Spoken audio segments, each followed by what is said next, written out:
Le Portugal est situé dans la péninsule ibérique. Le Portugal a 92 391 km² de superficie. Le Portugal a 10,5 millions d'habitants. Également, le Portugal compte avec un vignoble de 218 677 hectares. Dans ce vignoble, le Portugal nous offre plus de 250 cépages autochtones. Également, le Portugal est très connu, très populaire pour avoir des forêts de liège. Vous savez, non, pour faire les bouchons de liège, c'est là, à Portugal. Je suis Susana Ochoa. Bienvenue à la beauté du vin. Cabral, depuis 20 ans au Québec, est fier de vous présenter cette émission.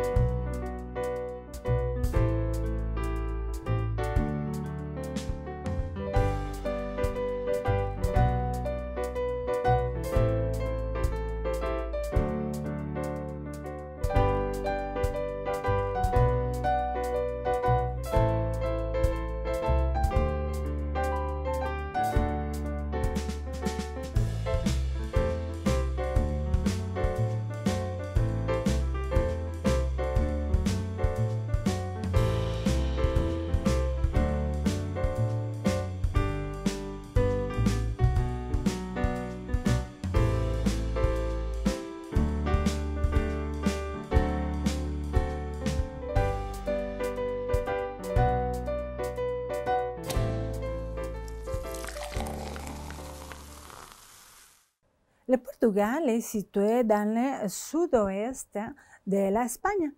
Au Portugal, on fait des vins blancs, rouges, rosés et mousseux et beaucoup de vins fortifiés. Portugal a des traces de vignes de plus de 2000 ans. Ce sont les Anglais qui ont fait très populaire les vins portugais parce que il était des propriétaires de nombreux vignobles. En 1754, le Douro, la région de Douro, est devenue la première région vinicole délimitée et réglementée du monde. Également, le Douro fait partie du patrimoine mondial de l'humanité à la UNESCO. Les Portugais ont été les premiers à amener les vins à l'Amérique ainsi qu'à l'Asie. Alors, bonjour, mesdames et messieurs. Ça me fait grand plaisir de vous parler de la légende, si on peut ainsi parler, de la marque Cabral au Québec et même au Canada. Cette année, ça fait exactement 20 ans que la marque existe en Amérique du Nord et un peu partout ailleurs dans le monde. Mais pourquoi j'ai accepté de vous en parler, c'est que à l'origine, on devait lancer une marque pour commémorer le 500e anniversaire de la découverte du Brésil par Pedro Álvares Cabral. Et c'est pour ça que vous voyez la caravelle portugaise avec le nom Cabral. Alors, le Brésil a été découvert le 22 avril 1500. Et c'est comme ça, de fil en aiguille, nous sommes, on a été un peu partout ici au Québec, dans la restauration, aussi à la SAQ, bien entendu, c'est là qui est notre plus grand réservoir de clients. Et c'est comme ça qu'on a commencé avec le Porto. Le Porto Cabral est devenu le Porto le plus vendu au Québec. Actuellement, nous avons à peu près entre 35 et 40% du marché. Depuis quelques années maintenant, nous avons aussi décidé qu'avec les mêmes raisins qu'on fait le Porto, que nous allions aussi produire des vins tranquilles. Donc, avec les mêmes cépages et ainsi de suite. Donc, cette fois-ci, ce que nous avons, c'est, on a fait des vins du Douro et c'est, comment dire, et on a des vins rouges, on a le Reserva qui est un peu partout à travers le réseau de la SAQ et aussi on a un peu plus de haut de gamme, le Cabral Douro rouge Célestin. Et aussi, bien entendu, on a un vin blanc qui est une réserve aussi. Alors, pour faire tout ça, fait qu'aujourd'hui, on produit du Porto et aussi, comme je vous ai dit, des vins tranquilles. Alors, vous savez, on a commencé très petit et aujourd'hui, on vend entre le Porto et les vins, on vend quelque chose comme, comment dire, quelque chose comme 50 000 caisses de 12. Alors, c'est très intéressant. Alors, tenant compte de tout ce que je vous dis, j'aimerais dire merci à tous les Québécois et Québécoises pour votre support et pour apprécier nos vins. Merci beaucoup. Cabral Reserva 2019 provenant de Douro est un assemblage de Gouveio, Arinto, Beochino et Rabigato. Un vin blanc aux arômes de fruits blancs et notes florales. Cabral Reserva est un vin sec, onctueux, avec une bonne acidité et une longue persistance. Vous pouvez bien l'accorder avec des poissons, les viandes blanches en sauce à base de beurre ou de crème. En 2014, 3 des 4 meilleurs vins au monde étaient des vins portugais. En 2015, les 10% des meilleurs achats au monde de vins et des suggestions de vins écrits dans les revues américaines ont été des vins de Portugal. En 2015, la meilleure entreprise vinicole a été une entreprise de Portugal. En 2016, la région de Douro et Alentejo ont été les 2 régions les plus belles régions du monde pour visiter les régions vinicoles. Les 2 vins les plus populaires du Portugal sont les Porto ainsi que les vins Madeira. Bien que les 2 vins sont les plus populaires, sans doute c'est les vins Porto, les vins les plus emblématiques du Portugal, grâce à que les vignobles sont plantés en abrupts coteaux et terrasses. Cabral Seleção 2018, provenant de Douro également, est élaboré avec des vignes très anciennes de Simacorgo plantées sur des anciennes terrasses à différentes altitudes. Les cépages sont Rabigato, Codega do Larinho, Gouveio, Arinto et Folgaçao. Cabral Seleção est marqué par des notes minérales combinées avec du bois fumé et des fruits frais. excellente pour accompagner les poissons gras, la morue, les ragoûts ainsi que la cuisine orientale. Portugal compte avec 3 désignations de vin, et le DOC, dénomination d'origine contrôlée, également que les vignes régionales et vignes. Les vins portugais sont, une de ses particularités, sont que c'est qu'ils sont pas chers, ils ont des prix très raisonnables et une bonne qualité. À la succursale d'alcool, nous pouvons trouver environ 788 produits provenant du Portugal.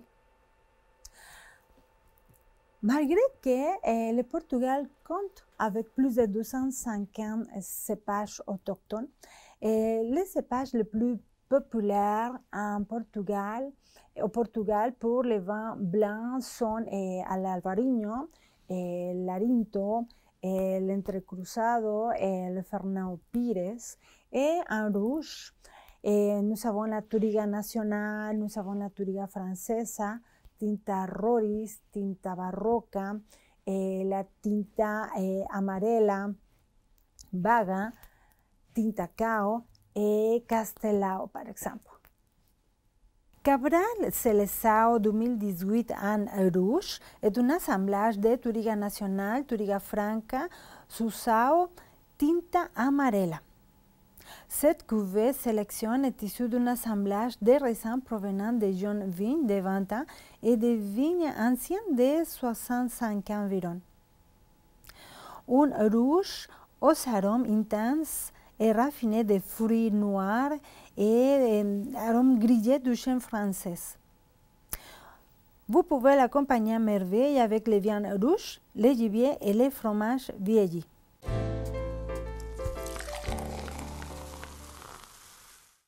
Je suis en compagnie de Cathy Pimentel, une Québécoise d'origine portugaise. Bonjour Cathy, ça va bien? Bonjour Susanna, ça va toi?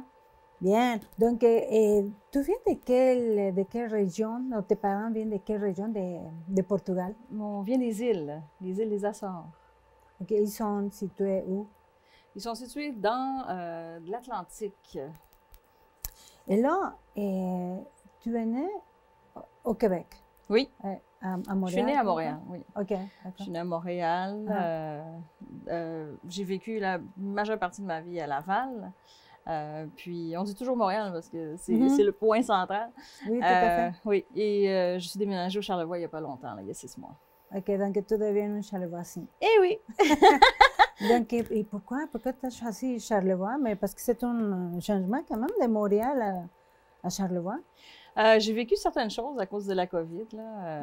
J'ai été très, très malade durant la COVID. Je l'ai eu justement, hospitalisée, tout ça, alité pendant des mois et des mois. Comme j'aimais beaucoup chanter, j'ai pas pu chanter pendant 14 mois. La COVID nous a fait réaliser beaucoup de choses.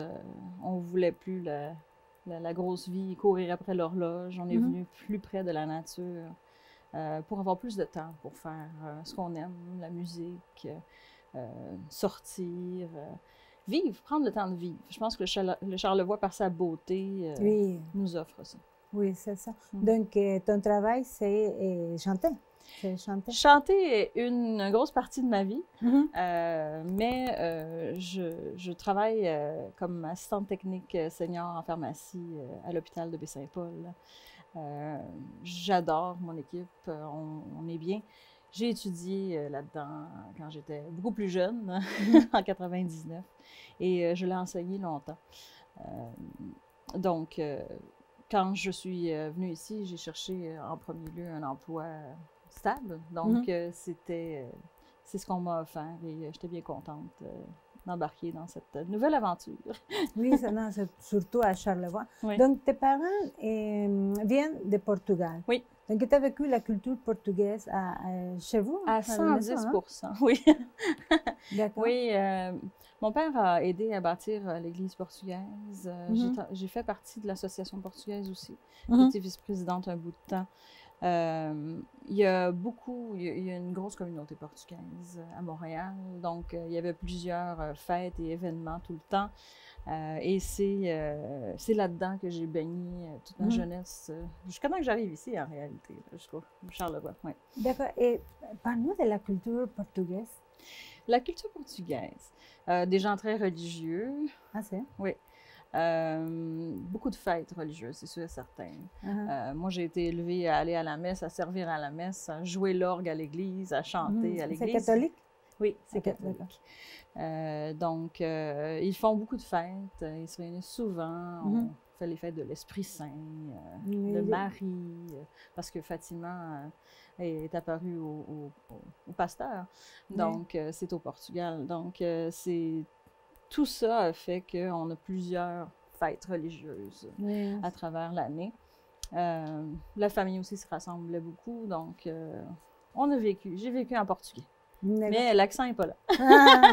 Mais je suis d'accord avec toi et, concernant les fêtes de la religion catholique, parce que nous, les Mexicains, les Latinos, nous sommes des catholiques également. Donc, on va fêter pour tout et pour rien. C'est exact. On trouve des façons de fêter. Oui. Donc, notre religion, c'est pas stricte, pas exigeant, c'est vraiment. Toutes les raisons sont bonnes de manger et boire du vin. Cabral Fin Rosé est un porto issu de Touriga Nacional, Touriga Franca, Tinta Roriz et Tinta Barroca. Ce porto rosé est fruité avec beaucoup de notes de fraises et de framboises. Un porto frais, fruité et séduisant. Vous pouvez servir comme apéritif et vous pouvez même ajouter de l'eau tonique. Elle s'accorde très bien avec les desserts tels que la crème brûlée et les tartes aux fruits rouges. Donc, mais à Portugal, il y a beaucoup de vins. Hein? Vous buvez plus de vins portugais, vraiment? Oui, on est de ces genres-là. Ben, moi, personnellement, j'aime beaucoup le vin portugais. C'est sûr qu'on aime nos racines, donc on va pencher vers là, mais je dois avouer que nos vins sont très bons. On aime les vins forts, on aime les vins foncés, on aime nos portos. Donc, c'est vraiment intéressant, toute la gamme de produits qu'on a, là, et tous les vignobles qu'il y a à Porto, c'est de toute beauté voir ça. Là. Oui, c'est ça. Et dis-moi donc, Cathy, qu'est-ce qu'on mange à Portugal? Oh, le bacalhau. Donc, il a morue. Bacalhau? Bacalhau, oui. Comme un chat, bacalhau. Bacalhau. Oui, Oui, c'est ça. Bacalhau en espagnol. Oui, c'est ça. C'est la morue, non? C'est la morue, exactement. Morue salée ou morue fraîche. Oui, c'est ça. Il y a plusieurs plats de viande aussi, des bouillies, là, de viande, de poulet, de saucisses, de patates, toutes mélangées. Ça, et des choses qui se font en terre aussi. Là. Ils cuisinent dans les eaux des Furnas aux Açores. Il y a plusieurs plats typiques, beaucoup de poissons, c'est sûr et certain. On est sur le bord de la mer. Hein? Oui. Et comme dessert, parce que vous mangez beaucoup de desserts également. Hein? Le pastel de nata qui est le plus populaire, hein, c'est la petite tartelette qui est connue depuis une centaine d'années. Ah, c'est? Oui. C'est notre plus populaire, là. Et délicieuse. Oui, ça devrait. Et puis, qu'est-ce qu'on chante? Qu'est-ce qu'on chante au Portugal? Le Portugal est connu pour son fado. C'est la musique traditionnelle portugaise. C'est une musique triste, on doit oui, dire. triste? Oui, elle est très, très... Elle parle du destin et au moment où elle a été créée, où elle est ressortie, c'est dans les années fin 1880, 1890. C'était chanté en premier par Severa, qui était une dame de rue, une pute, malheureusement, et elle chantait sa misère et elle était accompagnée à la guitare. Donc, c'était le chant un petit peu du destin des pauvres. Ah, de la nostalgie. De la nostalgie. De la pauvreté. Et Portugal a vécu longtemps sous l'emprise de Salazar et c'était pas le meilleur temps pour le Portugal. Donc, il y avait beaucoup de tristesse et ça s'exprimait par cette musique. C'est sûr qu'aujourd'hui, il y a eu d'autres tons rajoutés à ce style. Donc, on retrouve des chansons qui sont un peu plus folkloriques, qui sont toujours basées avec la guitare portugaise qui est 12 cordes. Si tu veux t'identifier au Portugal, c'est le fado et le porto. Et le pastel de nata. Ah, OK. OK. D'accord. Et puis, de quoi s'agit la vidéo qu'on va écouter? Ah, la vidéo que tu vas écouter, c'est un magnifique fado. Ça s'appelle Meu Fado, qui est mon destin. J'ai eu l'immense plaisir de partager ce moment-là avec Marco Cagliari, un ami, un cher ami italien qui, lui aussi, divulgue sa culture italienne. Donc, pourquoi pas joindre le Portugal et l'Italie? On a fait ça. Meu Fado avec mon groupe Fado Mundo. D'accord. Merci beaucoup et on vous invite à écouter la vidéo Meu Fado avec Marco Cagliari et Cathy Pimentel. Trago um fado no meu canto, canto à noite até ser dia. Del mio popolo porto il dolore, nel mio canto la tristezza. Tenho saudades de mim, do meu amor mais amado. Posso cantare senza fine, il mare, la terra.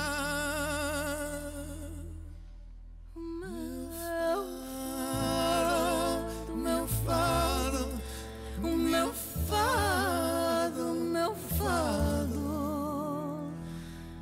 meu fado.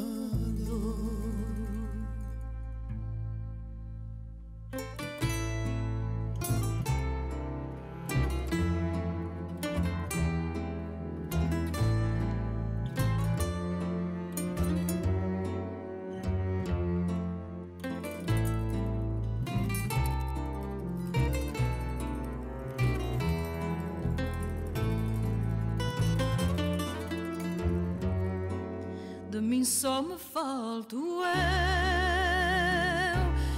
Senhora da minha vida. Il sogno è mio, già nato mi ritrovo. Trago um fado no meu canto, na minha alma bem guardado. Vieni nel mio stupore, cercando Do meu fado, do meu fado, o meu fado, meu fado, meu fado.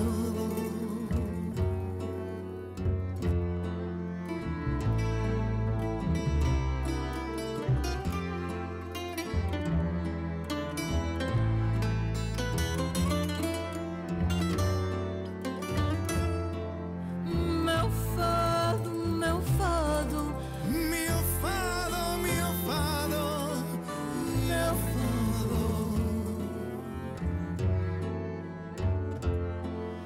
Meu fado, meu fado, o meu fado, meu fado. Meu fado.